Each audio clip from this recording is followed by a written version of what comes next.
This is the Nerdy Romantics Podcast, and I'm your host, Y.M. Nelson.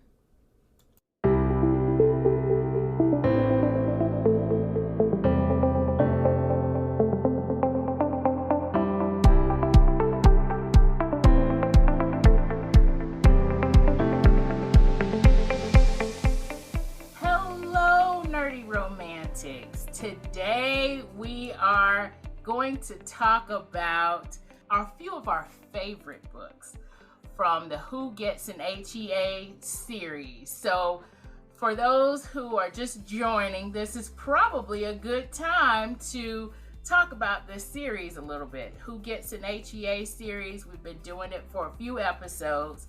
We are talking about romances that we recommend that feature marginalized main characters. So they can be marginalized in whether they're LGBTQ, whether they have physical or mental different abilities, whether they are racially different from our norm, which is the 20-something, young, skinny, heterosexual couple. So we're doing anything that kind of differs from that for any of our marginalized communities out there, because I believe in representation and I believe that everybody deserves love, so we should actually be showing that. So this time around, we're going to talk about some of our favorites, which is going to kind of have the gamut. And we have with us Marcie, Staci, and Dana, guest hosts, and we have a new nerdy romantic guest host with us, Mary. So Mary, tell us a little bit about yourself. I am Mary Warren, and I run the website Fat Girls in Fiction. And this kind of started during COVID when we were all trapped inside. And I read the book, spoiler alert, which I'm going to talk about today, and it just showed me that I'd never seen fat people talked about in a positive way before in books. So it just kind of set me on this whole thing. And so now I make TikToks and I talk about fat representation. And then I also have a book coming out that will have wonderful fat representation as well, called A Highlander for Hannah. So. Oh, neat. And I just saw the cover for that. I was like, oh, I love that cover. It's so I'm really proud of it. Yeah. And I like the fact that you named the cover designer, because I then went to the cover designer's Instagram account. And we will have all of this info in our show notes at nerdyromanticspodcast.com. But I went to the Instagram account for your cover designer, and she has amazing designs, and she shows a lot of representation, which that's what we're all about here. So I'm so happy about that. And of course, because this is our first, you'll see a few clips of our video, because this is going to be our first video podcast. How about we introduce to some and just reintroduce to the rest of our audience our nerdy romantic hosts who've been with us for a little while. So Staci, tell us a little bit about yourself. You had to start with me. I always do. I know, and I'm never prepared for it. My name is Staci, and I have been a friend of Yvonne for decades now. Yes. For a while now. And I joined Nerdy Romance because you asked us. And it's really opened up a lot for me as in reading, because for a while there, I really was not reading a lot. And then it was kind of the same thing. And so actually our first book, we started talking about it, made me actually start more reading romance novels, because I had put those down for a long time. And one of the books that I'm going to talk about is like one of the first books that I read after our initial session, and I started reading a particular author, which I'll talk about later. And that's how I started to get back into it. But been a friend for years, and really, I guess, not from the beginning of Nerdy Romantics, but fairly early, we've all been here, and I really enjoy this. Yep. Okay, Marcie, how about you? Tell us a little bit about yourself.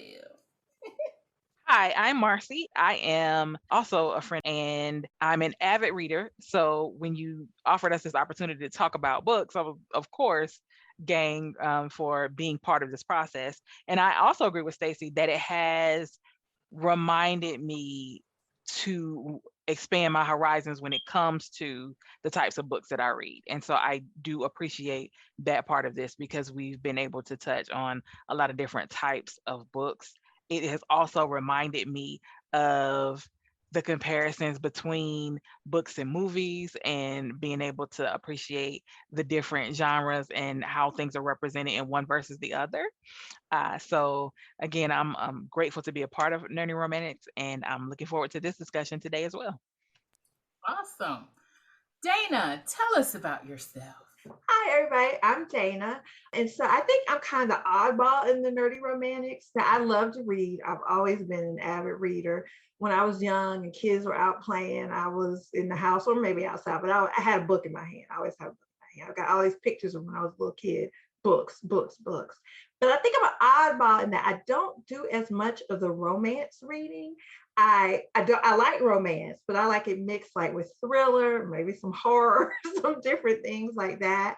You'll notice with my book selection, it may lean a little not as romantic as maybe some of the others. I'm also not a writer. I'm a reader and a critic because being a critic is so much easier. I'm joking. And then I will say, Staci didn't mention this, but Staci and I are also part of a podcast that actually does movie reviews. Again, easier to be a critic. And that's the L5 podcast. And you can find us on YouTube.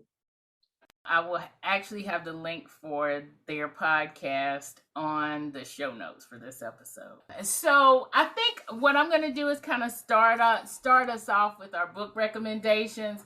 What we do with these recommendations, of course, we give the title and we give the author of the book. We make sure we talk about, of course, the main characters of it. But really, what we want to do is talk about why we recommend it. So we give a little bit of book description, try not to spoil it. We want to make sure that we talk about why we like these characters as good representations of their marginalized communities, or why we just like these characters in general. And we also like to mention things if we see tropes, because a lot of romance readers love their tropes and they will read straight into a specific trope. Any kind of things that would kind of stand out if somebody was, looking for this book. So it could be tropes. It could also be trigger warnings. We may say something about that. We definitely talk about heat level, like what we think the heat level is for a book. These are kind of all the things we want to touch on.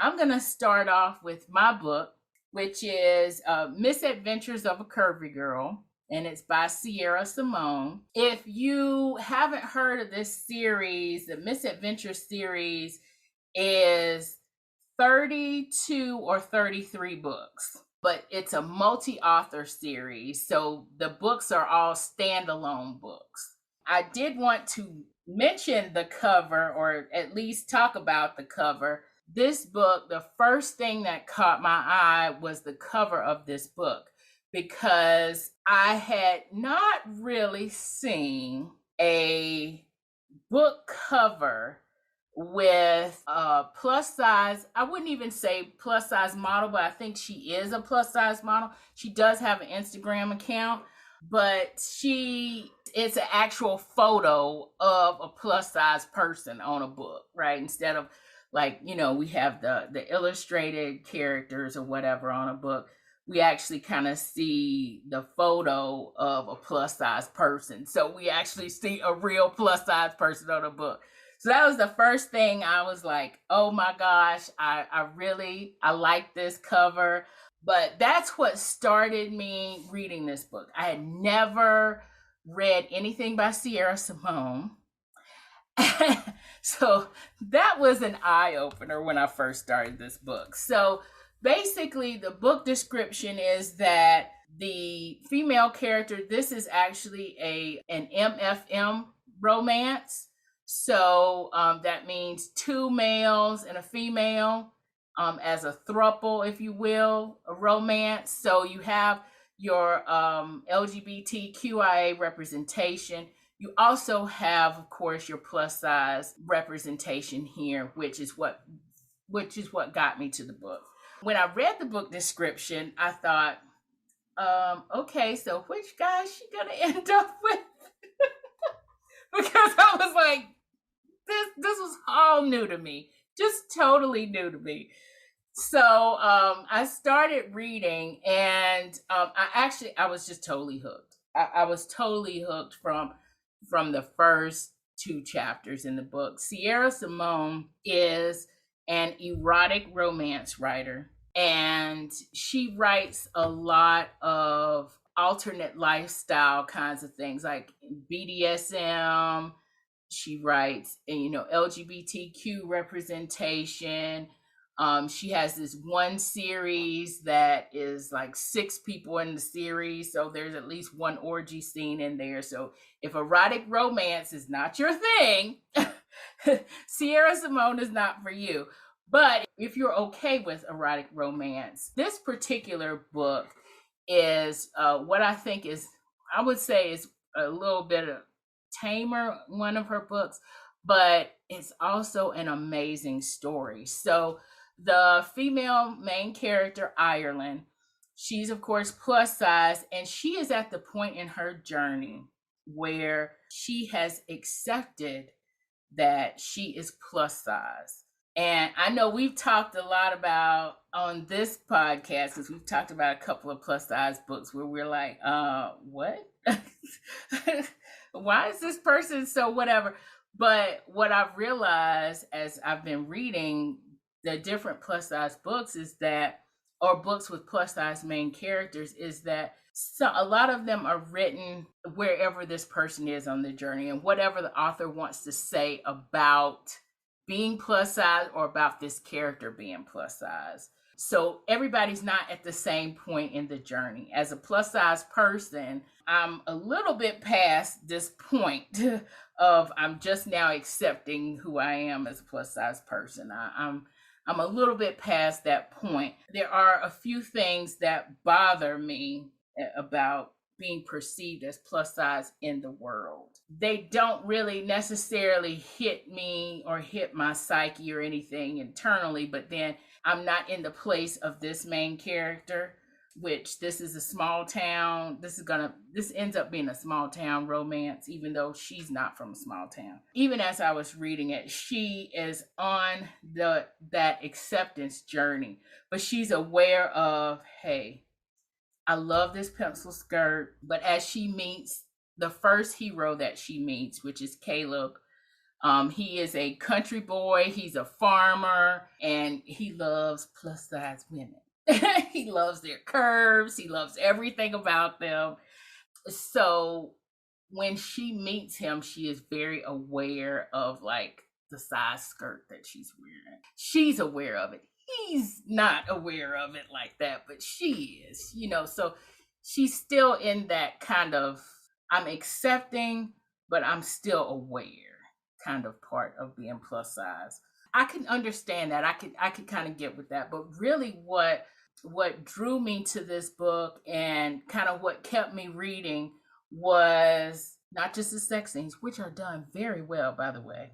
But, that did keep me reading as well, because I was like, okay, what is this about? But but they did keep me reading, but also just the whole story, the story of them being together. So after she meets Caleb, who's just a regular old country boy, she is actually on her way. She's a photographer, and she is on her way out to their farm because she's taking pictures for a Chamber of Commerce. This is in Kansas, for a Chamber of Commerce promo kind of thing. And so she's on her way out to this farm where Caleb is. Caleb and Ben stay there, but we don't meet Ben until later. So Caleb comes in and she meets him. And of course, there's sparks.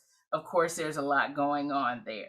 Then there's this big storm, and the storm actually traps them there. So the trope of forced, that just one bed kind of trope, forced proximity, I believe is the name of the trope, that is there immediately. And so she's trapped there because this storm is coming in. And when this storm comes in, then Ben comes home. So Ben is ex-military. He has PTSD. So there's another layer of marginalization there because you've got mental differences there, and he deals with stuff mentally different than others who don't have PTSD. And he comes home and it's an electric scene or whatever, but then she realizes that these guys kind of come as a package deal, but they have not really, they've had a relationship together and it does not work out. It doesn't work out unless there's a female there. So for me, this was what started out as an appreciation of this whole plus size, representation. What started out as that ended up also being a little bit of an education for me, because I don't know how these relationships work, but also it was written in a way where you not only see, okay, the physical part of it, but you see how they interact with their small town. And it's almost as if they're an other. So it's like, if you really know that you are LGBTQIA, you're in that spectrum of then, and you know that it's not an easy life. Just like for me being a Black woman, it's not an easy life, right? And you kind of see that throughout. They're almost treated as, oh, it's them, because it's a small town, right? Oh, it's them. And then it's like they almost have to defend their relationship to a certain extent. And that gave me a little bit more of an appreciation for what it means to be in that headspace, So I highly recommend this for people who like erotic romance, who appreciate a well-done plus-size character, who also just appreciate the whole kind of alternative lifestyle that's presented here, but really who just want a good romance story, because Sierra Simone she writes a good romance. She's very emotional. She shows that story arc so well. It's just well done, and it's a page turner too. I do have a question though. Yes. Okay, yes. so so it's a throuple, and Yes. since I've started, reading the different romance novels, and you start getting on different authors, and I've read 2 so far that had thruples, plots. 2 of them. So I'm just thinking, when you said, "Oh, it's definitely spicy," have you read a throuple, anything like that wasn't erotic? I mean, I'm just saying. No, I haven't. There's no way to get past that, which I don't necessarily want to. I'm just saying that it's just when you say, "Oh, it's definitely erotic," it's like, aren't they all? If it has thruples or anything, aren't they pretty much all just going to be in the erotic genre there? Yeah, it tends to be that way. Not necessarily it can be sweet at times. Exactly. Or exactly. romance, but I'm just saying this. I mean, I'm gonna say it really does. Yeah. I will say that compared to Gilded Lies, which I read for the last Who Gets an HEA, this is a lot more spicy than that. And they were it wasn't a throuple, but the main character is bisexual and he has a girlfriend and a boyfriend. It's just they don't all interact as a throuple. But that one was not. It had a little bit of spice because it had like one scene in it. And even that scene was written, it wasn't a graphic representation. So when I'm thinking erotic, I'm thinking they're saying it's graphic. So you know exactly what is actually happening. They may be saying some slang terms for different body parts and other stuff. So there are levels, but yes, everyone that I've read seems to have at least some spice in it. Yeah, so I really like this one, and let's hear about some others. Since we're kind of in that same vein of talking about plus size, Mary, why don't you tell us about your recommendation? Sure. I am going to recommend Spoiler Alert by Olivia Dade. And why I think it's wonderful for this podcast, if you don't mind. So this is the cover. Yes. But the dedication in this book is amazing. It says, "To everyone who's ever doubted as I did, someone who looks like you can be desired, someone who looks like you can be loved, someone who looks like you deserves a happy ending. I swear it." Oh, I And love that. I thought that was appropriate for this. So I had not been a romance reader previously.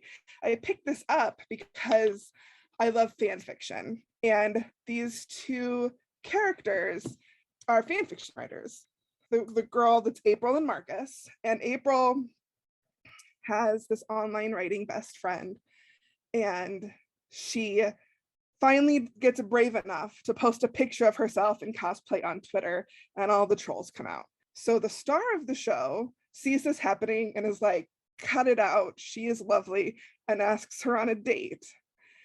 And then while they're on their date, he realizes he writes fan fiction, and he realizes that they're fan fiction best friends. So they have this thing. So that kind of starts the miscommunication trope, because he doesn't know if he can trust her, because being a star of a show and writing fan fiction could go poorly. So there's a miscommunication trope there, but their love is really, really wonderful. And as someone who's lived her whole life in a fat body and had never seen the representation like this before, because April is as well at a place where she loves herself. She acknowledges that she is fine, and anyone who has a problem with her, that is their problem, not hers. Like, that's where she is. And I find that really refreshing. So they get together and things are wonderful. Like, there are some times where in the beginning he made some missteps, because, he's this Hollywood attractive star who's never had to deal with some of the things she has to deal with. So he had to navigate that a little bit, but he did so really lovingly and really well. And another layer of representation is he has this persona, because he's this, what he calls the lovable golden retriever. Like, his energy to the public is just this like totally vapid but friendly pretty boy. And it's because he has dyslexia. And so he was asked to read something out loud once in an interview, and it went very poorly. So after that, he just kind of took on this persona where all he talks about is his hair and workout tips, when actually underneath there's a very deep character there. But that was a protective thing for him. So I think that's always also interesting. The representation in this book is really good. There's at one point when she is calling out the fan fiction, like her community, for at times promoting stories that have fat phobia and what that can mean, and even what it can look like, because there are times when, like in secondary characters, when fatness is used as shorthand for greediness or laziness or slovenly, like, and how harmful that is. And exactly. She made she wrote an email to this community of people that I thought was really moving.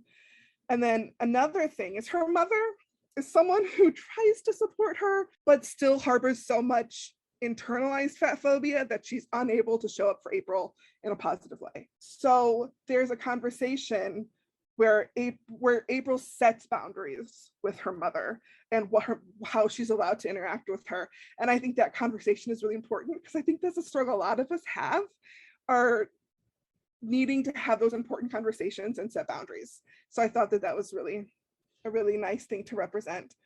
And spice level, I mean, Olivia Dade writes spicy. It's not erotica, but I would say R, like that NC-17, like it's definitely there. Right. It's definitely graphic, but the story is still the forefront. I'm trying to think if there's anything else to share, because I just adore this book. And I think if you are looking for a step into fat representation, this is always my go-to Yeah, recommendation. I would have to agree with you on that. I did read that one a little while ago as well.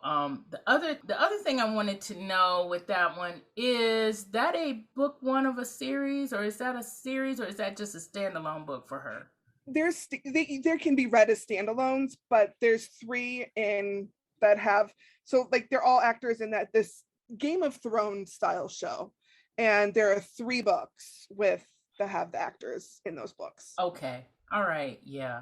and all of her books have fat representation. That's all Olivia Dade writes. So Yes, actually, and like all of her covers are just like that. And actually, I think is her latest one. Both of the characters are plus size yes, in for the Shipwrecks, latest they're one. both plus size. Yeah, yeah, it's a heterosexual couple, man, woman, and they're both plus size. Yeah. When I, just kind of started reading romantic comedies a few years ago, it wasn't as much representation out there as it is now. And seeing like Olivia Dade come out with, a couple of things and come out with these covers and making sure the covers look like the people.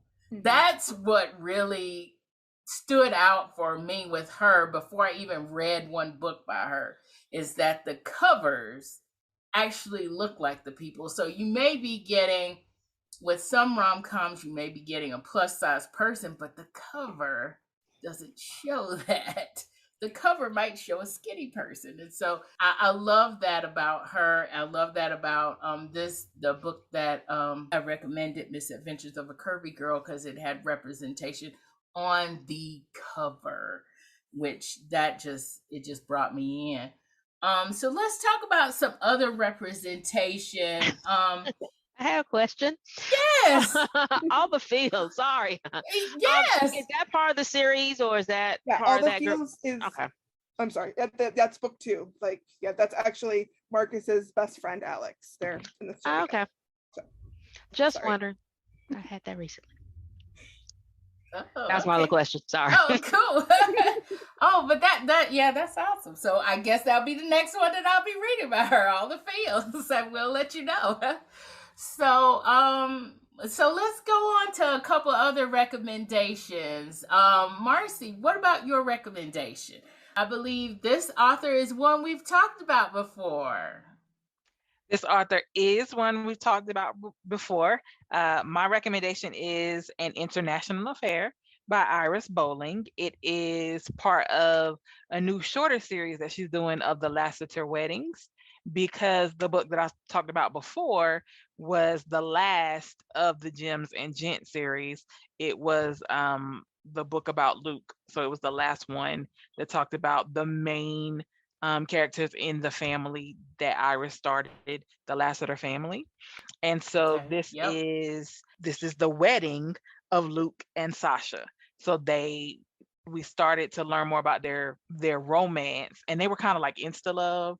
They met, the spark was there immediately, and they just kind of fell into a relationship that will ultimately lead in the end of that book in them being engaged. The marginalized characters in my case are African American characters. And the reason that I like Iris Bolling in general, and the reason I picked this novel, this book, is because, in her series, is because the representation of these characters is atypical to what you normally see. Sasha is an interpreter for the UN. Luke is a scientist who's also a government operative. The Lassiter family is very close to the president of the United States. Their parents, Luke's parents, Sally and Joe, have been married for their entire lifespan of all of their kids. They are happily married, and they so into the relationships of their children in relating to one another and in relating to all of their spouses of all different types.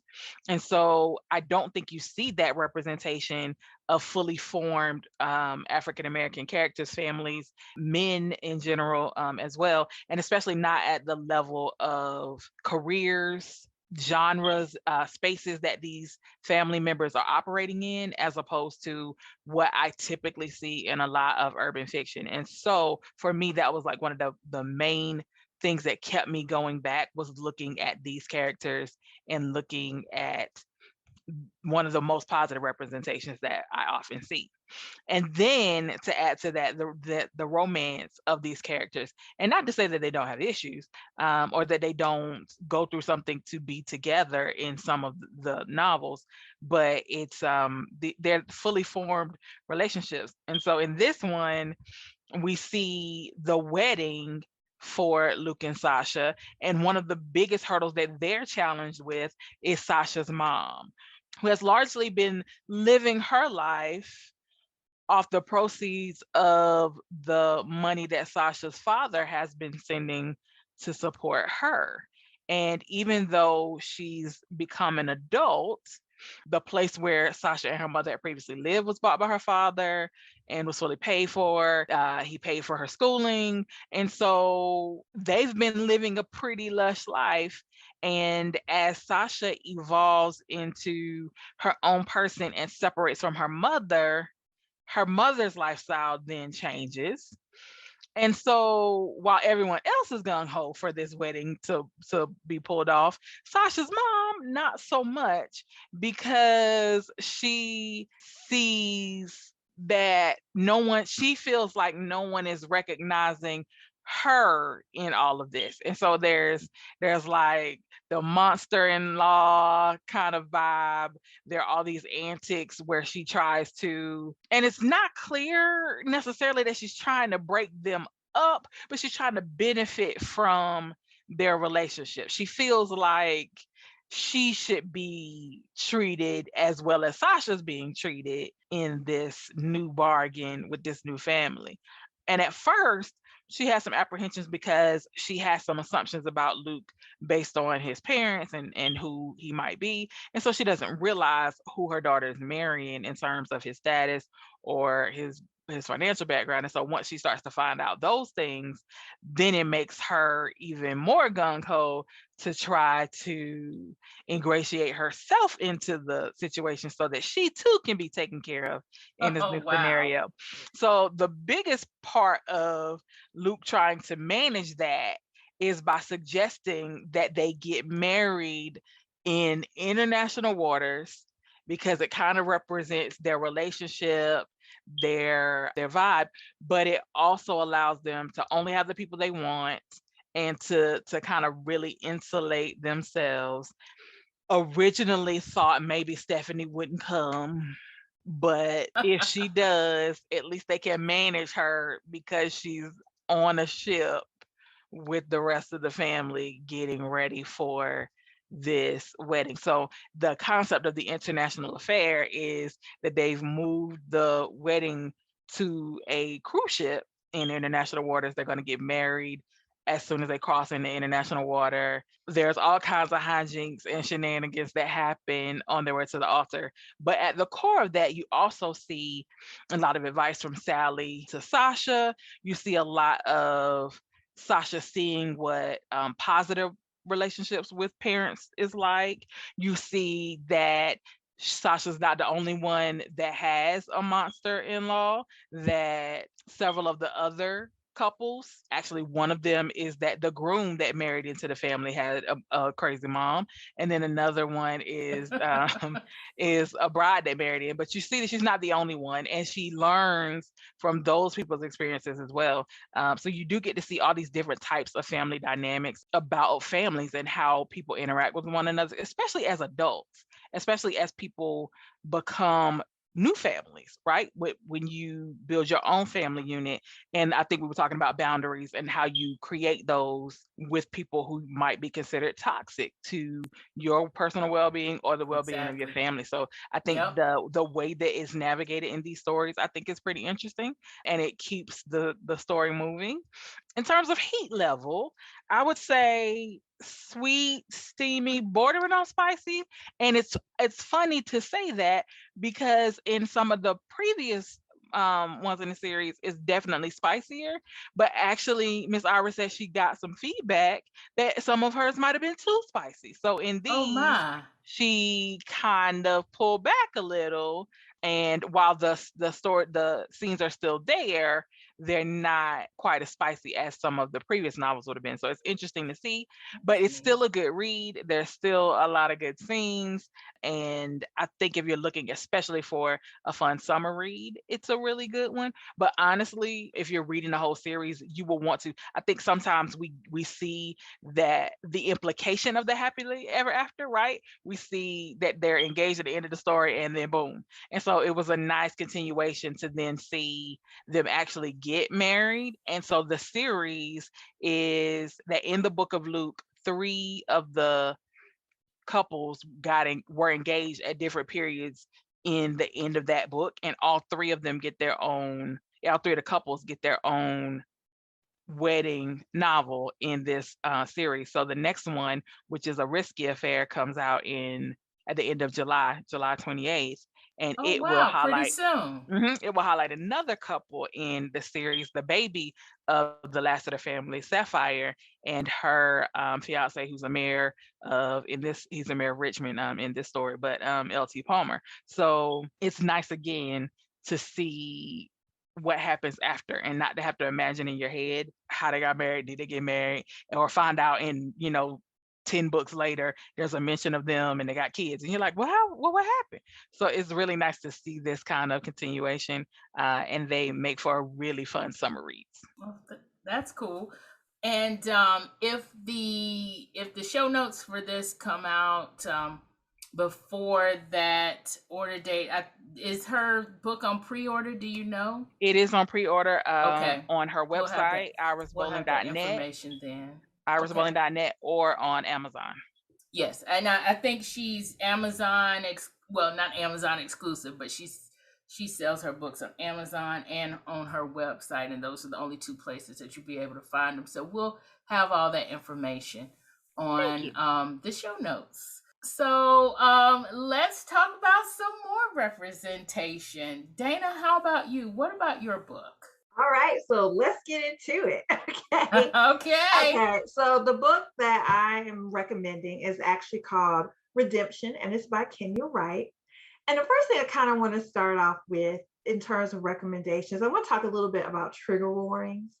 So this is a book that has some of everything in it. Like I mentioned earlier, like I don't just focus on romance books. I like a whole bunch of other stuff mixed in there. And I went and read some other reviews while I was preparing for this. And I know some people were not happy with some of the scenes in the book. And some people mentioned that they thought there should be trigger warnings. Now, I have to admit, I'm part of Generation X. I guess it's Generation X. Like, as a Generation X person, I don't even care what the generation is, right? This is just, we didn't grow up with trigger warnings. It just wasn't something that we did. So I'm kind of torn on how I feel about it, because I understand the need for it, certainly. But as an avid reader, I don't like when I get those trigger warnings, because it's like giving me spoilers. So I'm kind of torn. Like there's this show that I absolutely love called P-Valley. And I was watching it the other day, and it had a huge trigger warning before it. And so the whole time I'm trying to figure out, what character is this going to happen to, right? And I'm trying to guess instead of really paying attention to the show and just being surprised by the moment. So that kind of throws me off. So I'm like, how do we do this so that we give people who need trigger warnings, and those that wish not to see them can avoid this? So I do wish there was some way to do that, because I've had books and literally first page in is like trigger warning, blah, blah, blah. So I wish there was a way to skip that if you don't want to see it, and see it if you need to see it. So just FYI, I don't know how to do it. I'm a critic, so I'm not actually making any helpful recommendations. No, I'm joking. I'm just here to say, what can we do so those who need it can get it, and those who wish to avoid it, because it may lead to spoilers, don't have to see that. That's what I'll say with this. Okay, so you brought it up, and even though this is a recommendation episode, this is my podcast, so I can do what I want. What do we all think about trigger warnings now that you've brought it up? Because there are some, for all of us, I'm not sure about Marcie's book, but I think maybe for all of us, there might have been an instance where there could have been a trigger warning. Not for mine necessarily. Not for yours? No, but I was thinking P Valley in that whole show, trigger warning. I mean, she really. Yeah, I was thinking, that whole show is just a one big Well, but some of it they don't really? consider trigger warning. No, they just, this is life, deal with it. But Yeah. then there are certain things that they do, for health reasons. They may tell you there's strobe lights and things like that, which I think that kind of stuff is fine. But then there are other ones that, because I'm not trying to put trigger warning on anything, I won't go into, but there are other things that they do bring up that certainly would be triggers for some people. That they talk about. And I think that's the thing is, especially, to Dana's point, in this version of society, I think that a lot of things could trigger different people. So I think it's harder to know. I mean, I think that there are some that are generally accepted that are gonna, but I think that people's trauma is different. And I think that because of that, I think what I would read and trigger nothing could the very next person be like, yeah, that really hit me in a certain way. And so I think that it's hard for me. I would not want someone to walk into a book unaware and then really be traumatized by what they read. So I do think a synopsis should indicate, or at least infer, this is going to be heavy. I sometimes do also, like you, Dana, I looked through the whole thing and I didn't see anything that triggered me, but that doesn't mean it wasn't the next person.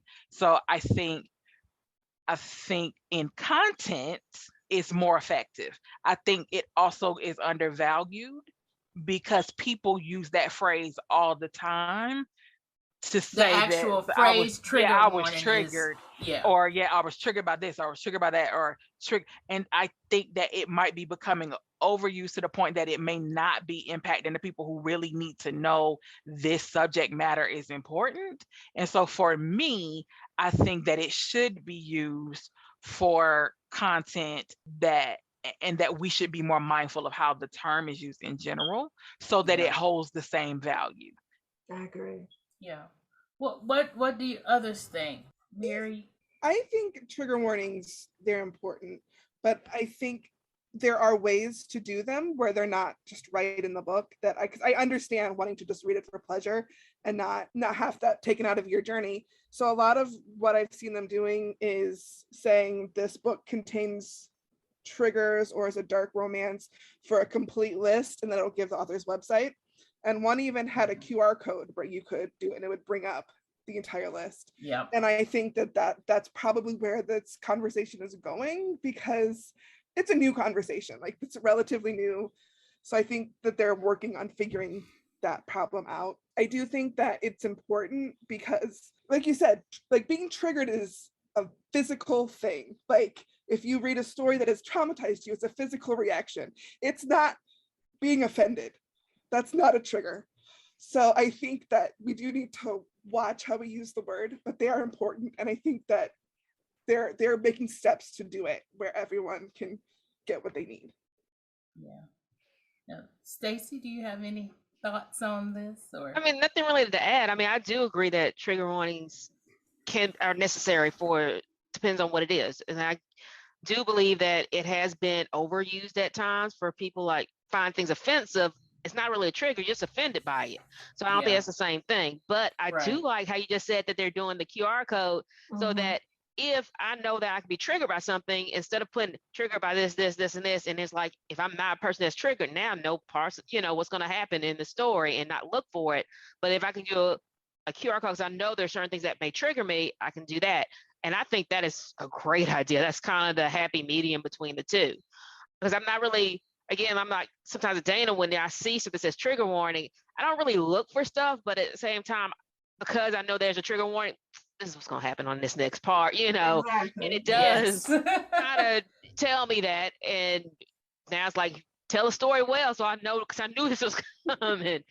I do agree that it is necessary, but I think people have overused it to the point where for some people it's like, oh, it's a trigger, this is triggering me. And it's like, so you don't like it? No, like, then that's not triggering. You just didn't like it. That was not, that's not the same thing as being triggered. I agree with everything pretty much that's been said. And yes, I have heard of some authors that are starting to do links to triggers, and they'll say, like, maybe in there, description, their book description, they'll say this book has trigger warnings, and then they'll do the link. A lot of people, before they started doing the links and the QR codes, they would have the trigger warnings, but it would be at the bottom of the list where you couldn't really see it unless you said see more. And then there have been a few authors that say, you know, this is a blah, blah, blah book. If you don't like this book, so it's not necessarily a trigger warning. It's more like a deferring from the people that are offended, right? Or the people that just, I don't like this, you know. And that's also kind of why we talk about heat levels here, because to a certain extent, I mean, you know, we laugh because, you know, we all kind of like the same heat levels, or we're tolerant of different heat levels, we should say. But there are some people that are really, they just really will put a book down if it has a sex scene in it. They do not want to see that. They will put a book down. They won't, you know, read anything by an author. It's not necessarily a trigger warning, but they give kind of this book is a dark romance with blah, blah, blah, blah, so that you kind of know what you're getting into beforehand. Part of it is, yes, authors are very much sensitive to their readers. Part of it is authors do not want to see a book returned because they were offended. It's a marketing thing too. It's like, we want you to know up front, because we don't want you to sit here and then review our book and give our book a 1-star review because you didn't like the one sex scene that we had in it, or that you didn't like this, you know, that the main character used some curse words and you're not, you know, person that likes curse words. But as far as trigger warnings go, we're very sensitive about those kinds of things now, because now we have that knowledge that we need to be sensitive about it. Also, because you really don't want a reader to go in having a bad experience because of your book, or to, you know, have to go to therapy because they read your book or something, or have to have another session of therapy, you know, because they read your book. That's the antithesis of the whole reader experience. We want to have a good experience. We don't want you to have a bad, traumatic experience or make you relive something. That is the conversation about the trigger warnings. I'm Gen X myself, so, you know, I've read some stuff back in the day that I should not have been reading that really probably triggered something in me. But it was just kind of like, yeah, we just read stuff, you know, we just experience stuff, we read stuff. If we don't experience it, we read about it. That's kind of the motto that I've kind of always had. You know, either you experience it or you could read about it, where you don't have to experience it. But and then you learn something. So Mary's right, it's a new conversation that we're trying to navigate as authors.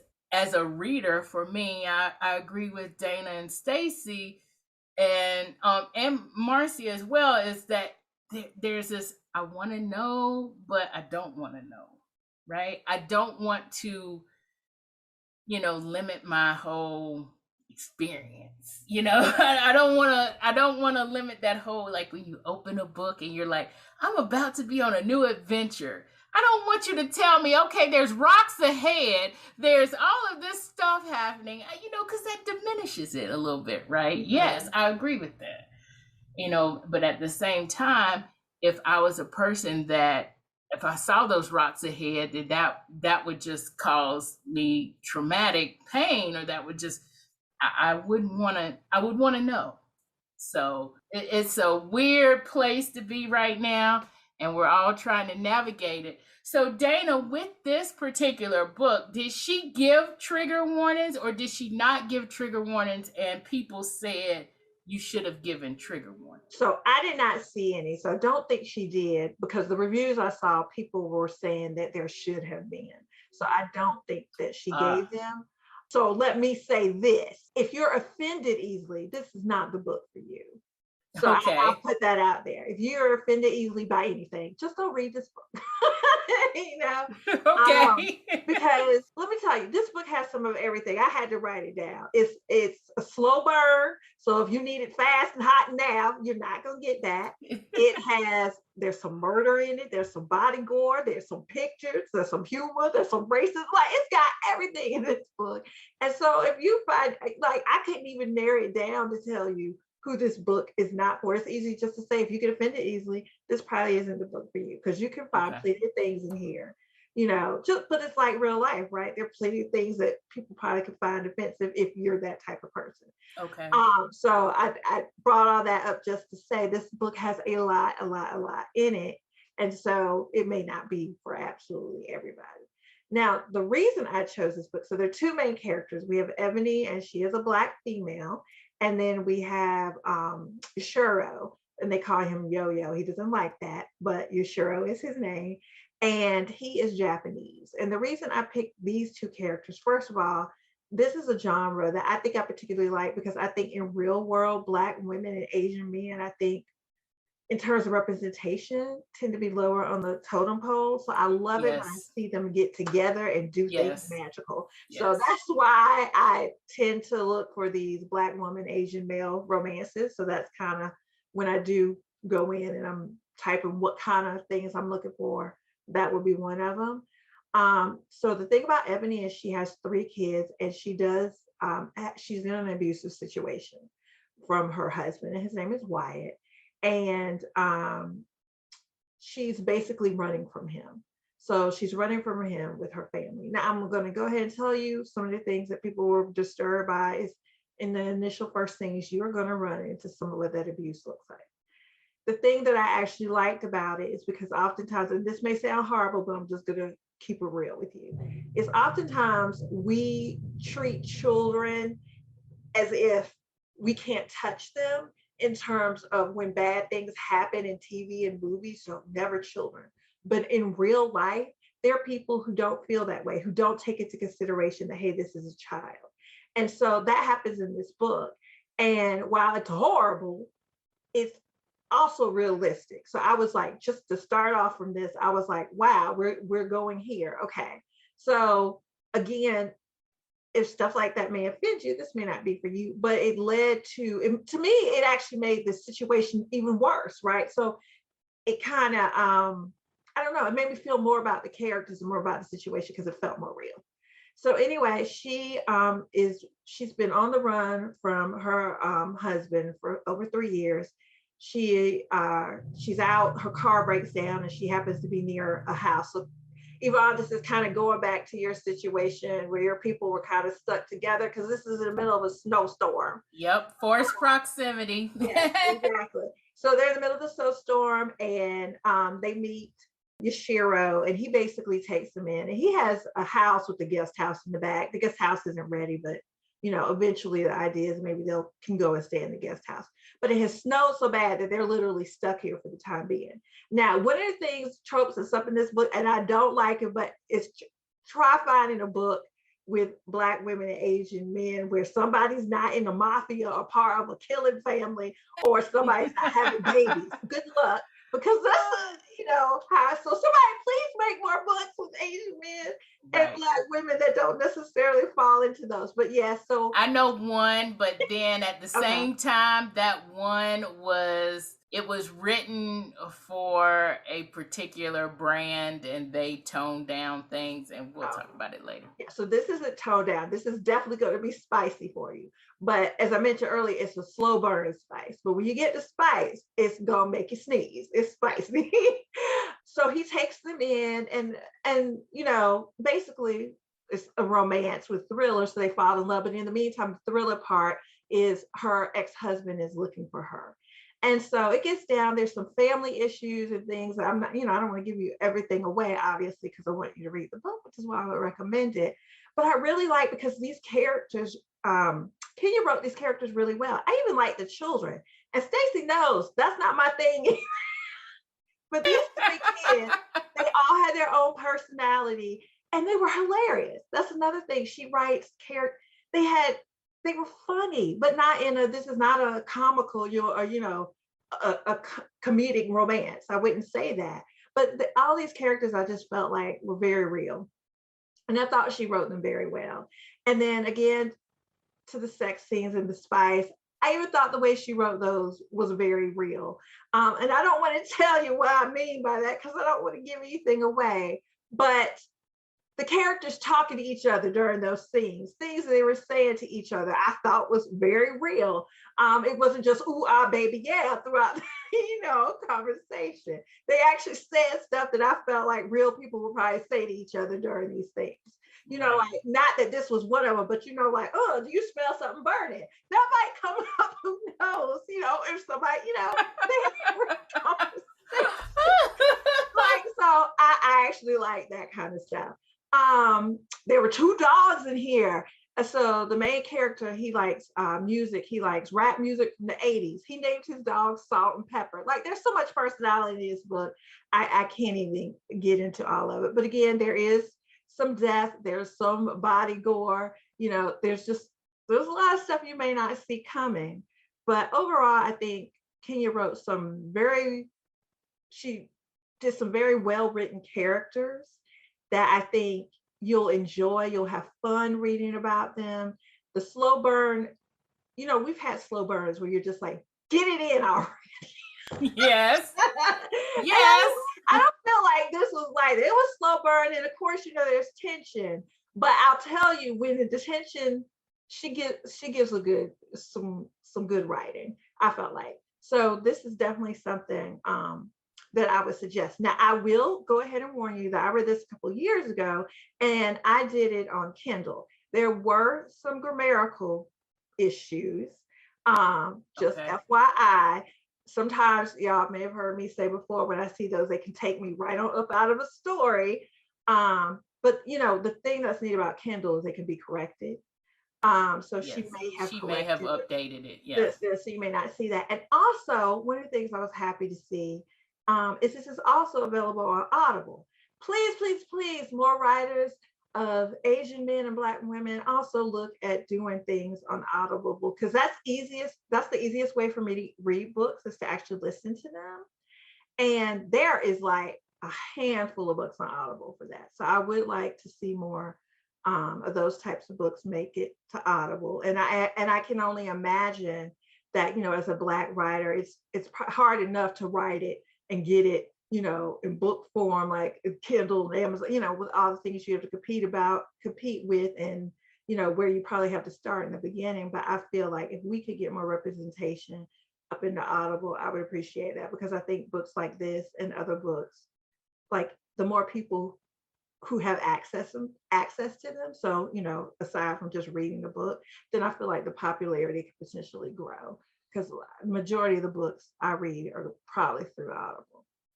Now, with that, do you remember if it was a single narrator or if two? Oh, wow. Now, was it a dual narration with like definite differences? Like, yes. You knew this person was okay. Oh, it's a man and a woman. Totally. Okay. Know who they are. Yeah. And that reminds me, one thing I did want to show. Somebody actually wrote a joke, and I haven't seen this, but they were like, don't ever do this with the Audible. Don't ever go and look up who actually is reading the book.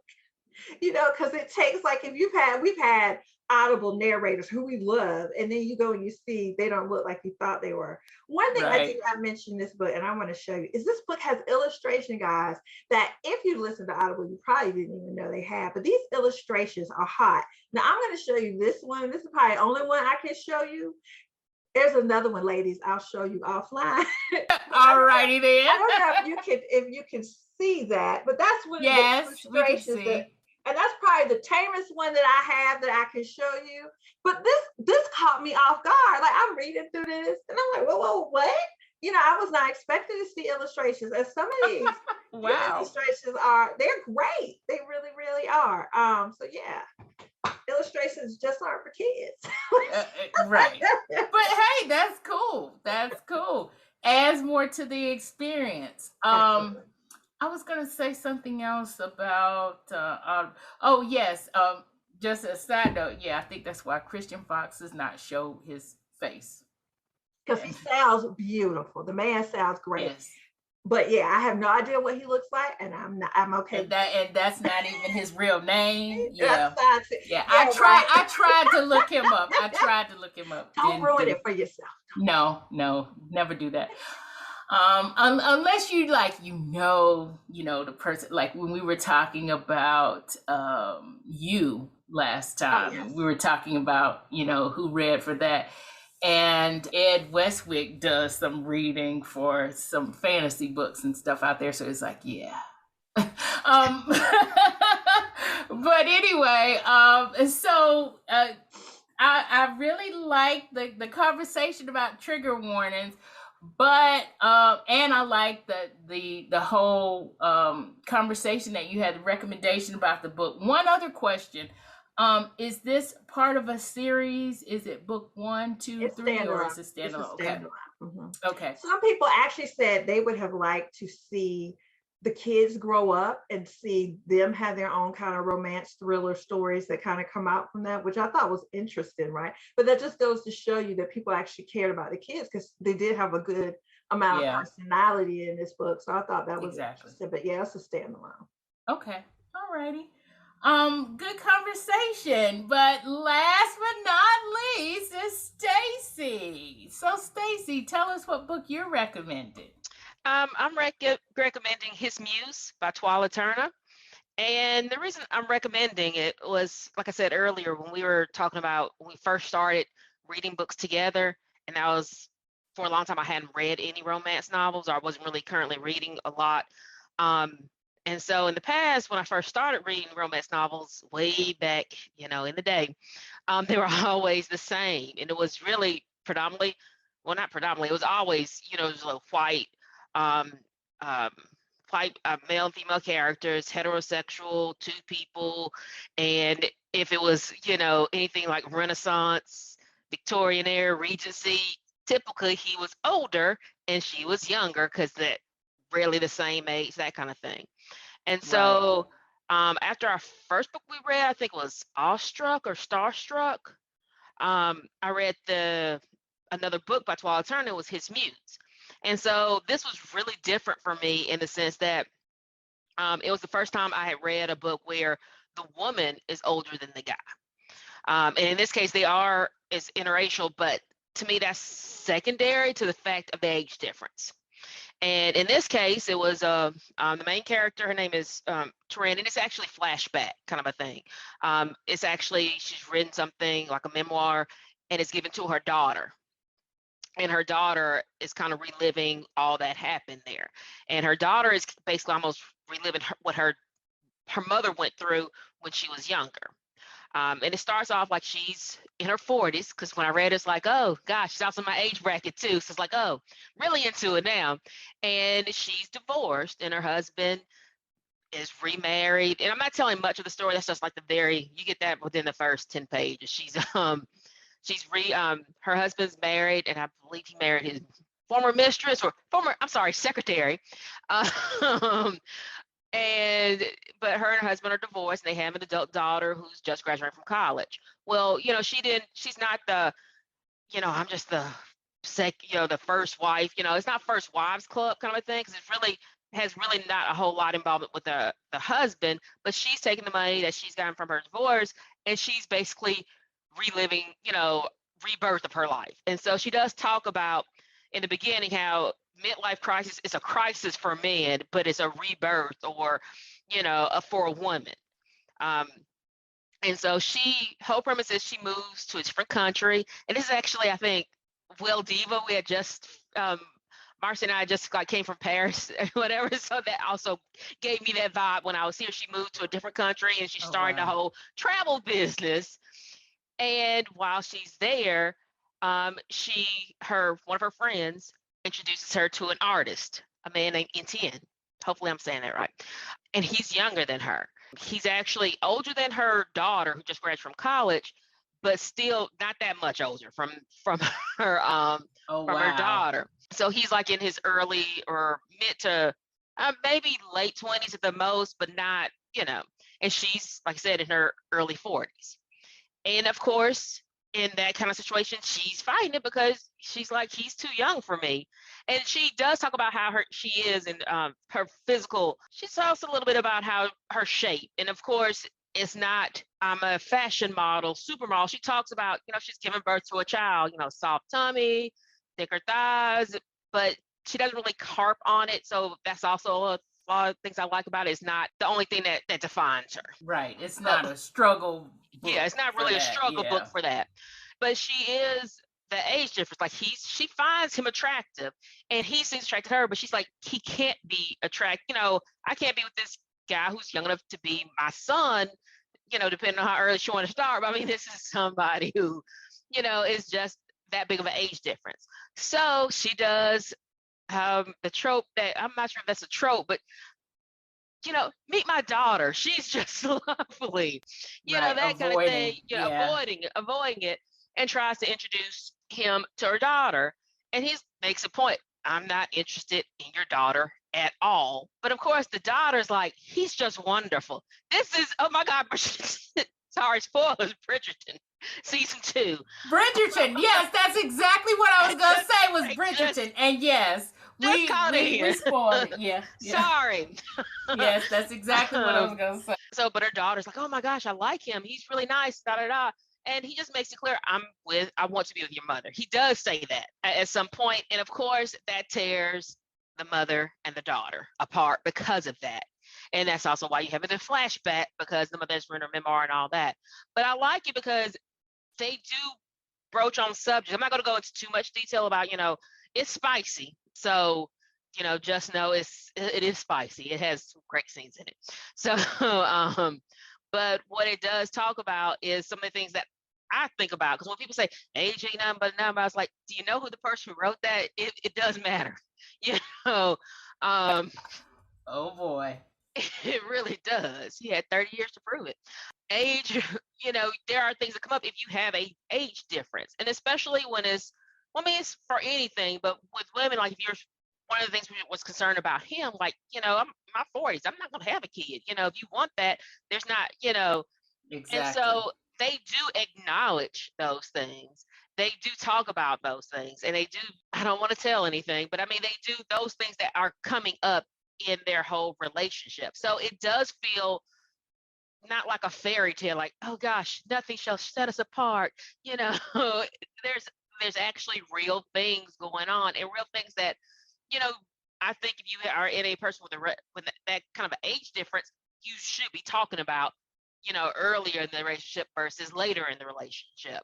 One of the things I didn't like about it, well, of course, her daughter, Carrie is her daughter, and she's, you don't know him that well. Why are you that mad with your mom? And I think part of it is, up to a point, jealousy in a way.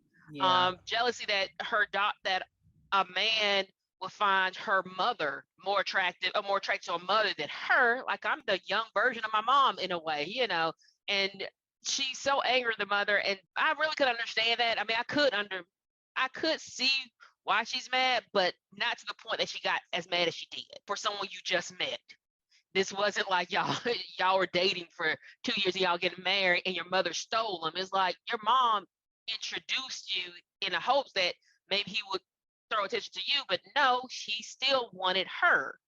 And yeah, I could see maybe your pride being a little bit shaken because of that, maybe. But at the same time, the whole thing was her mother and that relationship and how that was kind of blowing up because of it, which I really didn't. It's like, okay, it wasn't to me that deep. But she made it that way. And it did make it feel a good story because of it. But also thinking about those relationship, that kind of jealousy toward her mother in that way, but also because her mother was like, I guess, a stay-at-home mom too. So she was used to having, my mom is doing this for me. That kind of, my mom was the one who stayed at the house and did all the stuff for me while dad was working. Now that she's not getting the one thing kind of that she now wants, it's her mother's fault. And she's like, now she's becoming more of a daddy's girl. It's like, your dad left your mother for a secretary. But I mean, that's, she didn't give you that guy she wanted. You wanted it. I mean, that's just the end of it.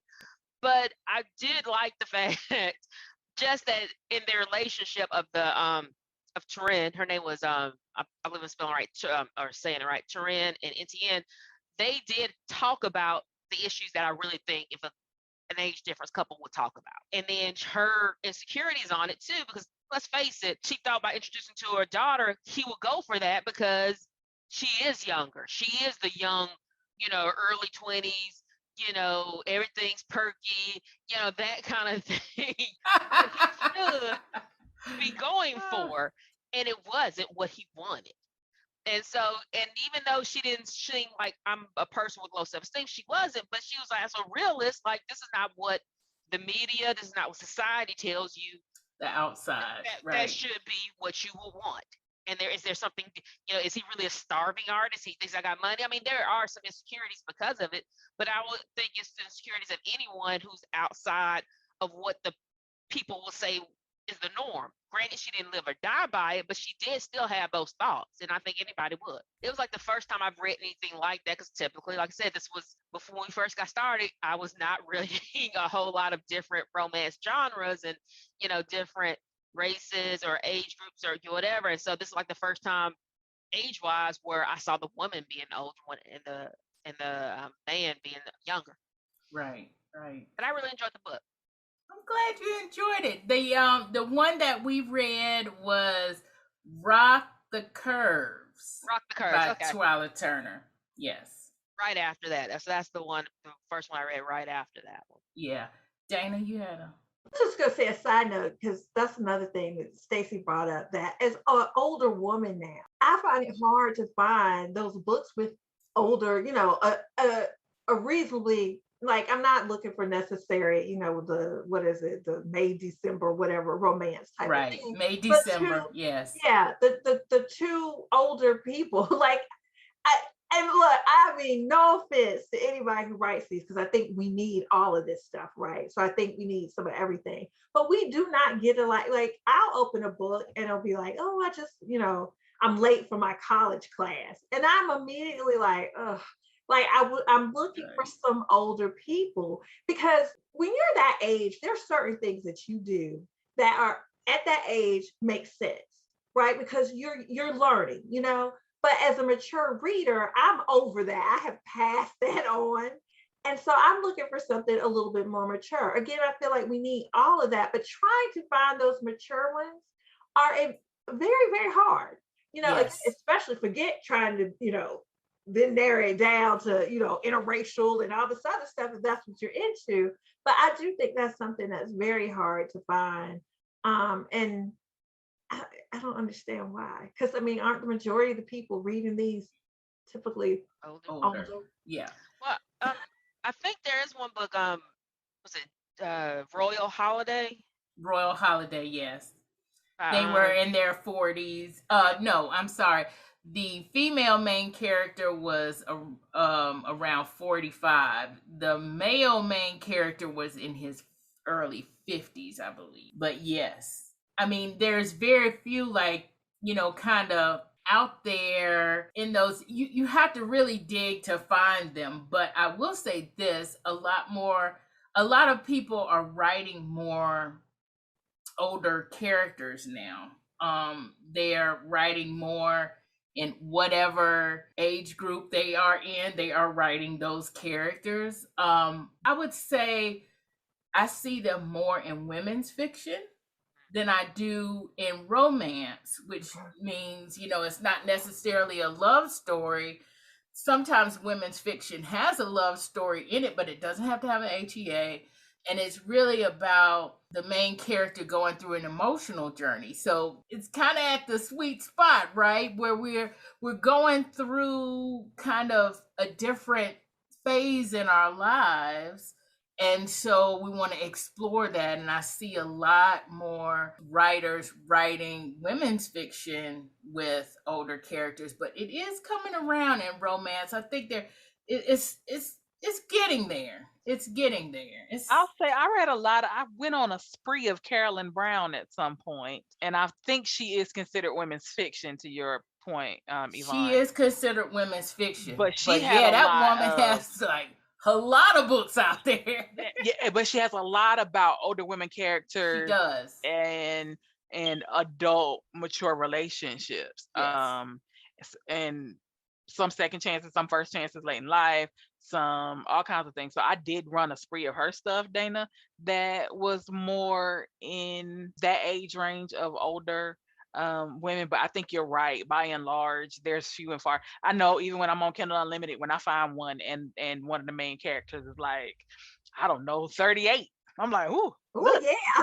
Right. You're like, oh my God, 38. They're in their 30s. Right. right. I'm like, let me read Wow. this one.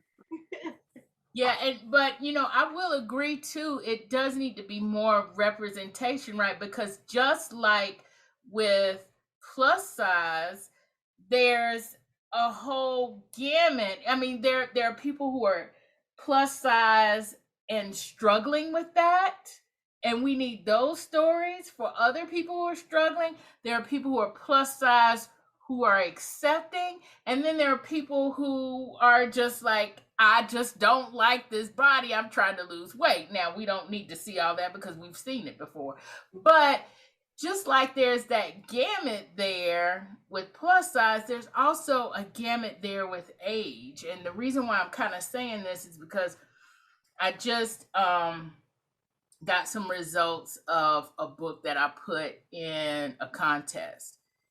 And it was interesting. One of the comments was like, I had to remind myself that these people were in their 40s because they're so focused on being in a relationship and stuff. And don't they have other things going on? And I'm thinking, well, one, you only read like 3,000 words of it, so you don't really know exactly what all they have going on. But the other is a single person in their 40s has a different lifestyle than somebody who's married with kids in their 40s, or even someone who's married or who's divorced in their 40s, or divorced with kids in their 40s. It's a whole different feel there, and that's why representation matters.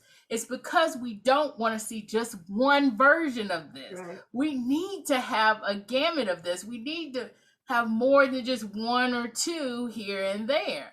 It needs to be more than just His Views by Twyla Turner.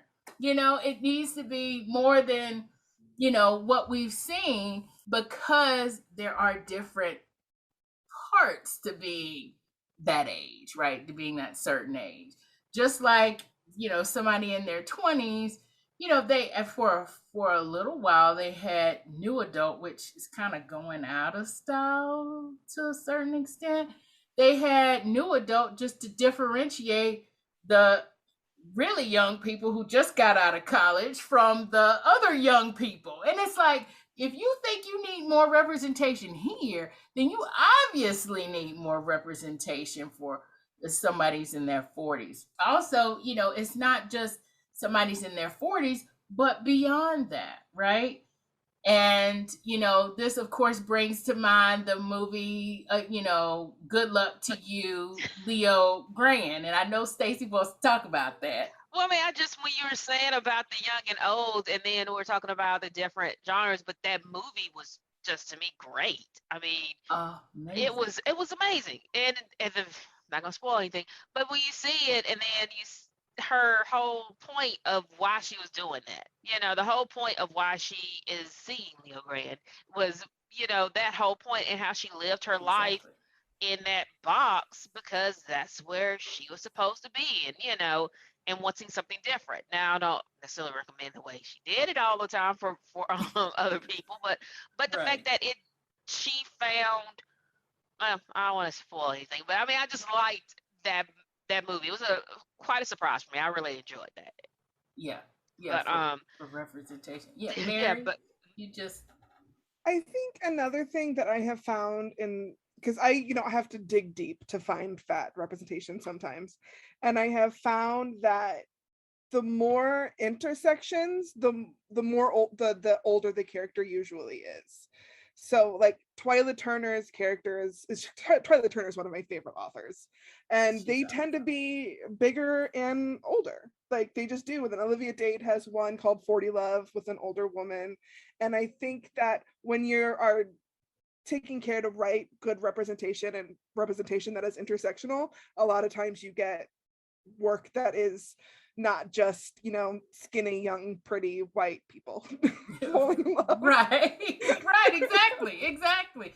Yeah, and too, with a lot of Twyla's, I've kind of noticed on her Instagram that she goes places and actually researches stuff, and she's writing from who she is, right?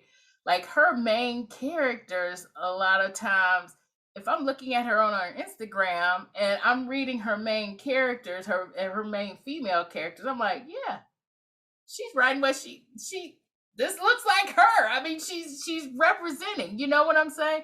She is representing that, and she's showing that representation out there. And she researches her characters and stuff too, because I think she just came from Scotland or Ireland or somewhere, and she's got like Scotland because she's got this Scottish series that just came out, or she's just finished or whatever. But yeah, it is really about that kind of like intersectionality kind of thing, because part of that is not just, we need more representation, but we need to show these people as real characters. And that is the key there. Like, for instance, with Marcie's books and the fact that they all have these whole lives. We need to see everything about these people's lives. And that's why we're recommending these books.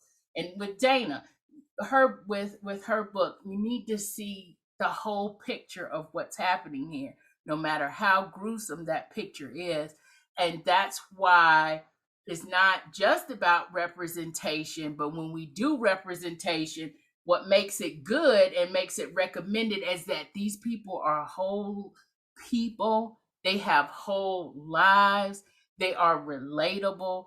And the key to that is that intersectionality, and so that's what does it. That's what does it. I have had so much fun, y'all, talking with you about these books, about our faves. And the next time that we do Who Gets an HEA, we'll be talking about interracial romance. And I know a couple of you already had some interracial romance books that you want to recommend. And then after that, we're going to maybe wrap up this series. We'll see if people want it to come back, but we'll maybe wrap up this series with plus size representation. And so we're going to have Mary come back definitely for that. Actually, Mary, you can come back whenever you want. We will be looking forward to talking about those books with you. So make sure that you are subscribed to Nerdy Romantics Podcast at nerdyromanticspodcast.com. You can subscribe wherever you get your podcast. We are just about everywhere. So make sure you're subscribed so you can get the latest episode. Thanks, everybody, for coming out. And thank you out there for listening. So that's all for this episode. We've got a new website at nerdyromanticspodcast.com. But don't fear, all of our episodes and their show notes are on our new website. While you're there, please consider donating to our podcast with the donate button at the top right-hand corner or the buy me a coffee button on the show notes for each episode. Your donations go straight to keeping this podcast on the air and keeping all of our episodes out there for you to listen to whenever you want to. If you want to get our show notes in your inbox, please consider signing up for our Nerdy Romantics newsletter. The sign-up form is at the bottom of each page on our new website. Thank you for listening.